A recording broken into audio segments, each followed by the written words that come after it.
Hello viewers, welcome to my YouTube channel Rupa's vlog and co.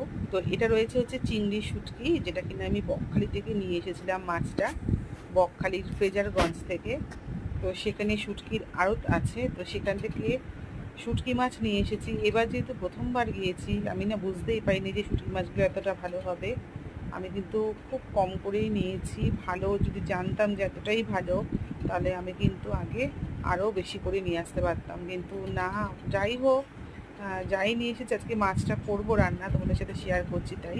তো প্রথমে তো আমি চিংড়ি শুটকিগুলো খুব ভালো করে ধুয়ে নেব। অন্যান্যবার কী করি আমরা, নানান রকমের রান্নার সাথে কুমড়ো আলুর তরকারি হোক বা আলু দিয়ে তরকারি হোক বা পুঁই শাকের তরকারি হোক, তাতে হচ্ছে চিংড়ি শুটকি আমরা দিতাম ভেজে, আর মশলা দিয়ে তরকারিটা রান্না করতাম। তো আজকে আমি শুধু করব। তো তেল গরম করে কালো জিরে ফোড়ন দিয়ে দিয়েছি, আর মাছগুলো ভালো করে ধুয়ে জল ঝরিয়ে রেখেছিলাম। মাছটা কিন্তু এবার আমি ভেজে নেব। এখনই আমি নুন দিচ্ছি না, কারণ এখানে কিন্তু নুন হলুদ দিয়ে মাছটা শুকোয়, এই কারণে আমি মাছটার মধ্যে আগে থেকে নুন দিচ্ছি না। নতুন যেহেতু নিয়ে এসেছি, কতটা নুন আছে কি না নেই সেটা তো আমি জানি না, ওই কারণে আমি আগে নুন দেবো না, আগে মাছটা ভালো করে ভেজে নিই। তো মাছটা ভাজা হয়ে গেলে এই ভাজা মাছের মধ্যেই আমি কুচনো পেঁয়াজ দিয়ে দেবো, কারণ তেলটা অনেকটাই আছে এটার মধ্যে।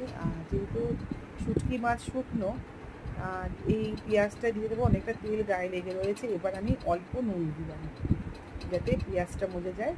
তো আমি খুব ভালো করে আগে পেঁয়াজ সমেত শুটকি মাছটা ভেজে নেব, চিংড়ি শুটকিগুলো।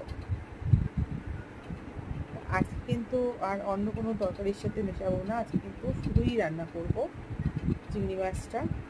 আর এর মধ্যে দিয়ে দিলাম হচ্ছে আদা রসুনের পেস্ট দিয়ে এবার আমি খুব ভালো করে মশলাটাকে কষিয়ে নেব চিংড়ি মাছের সাথে।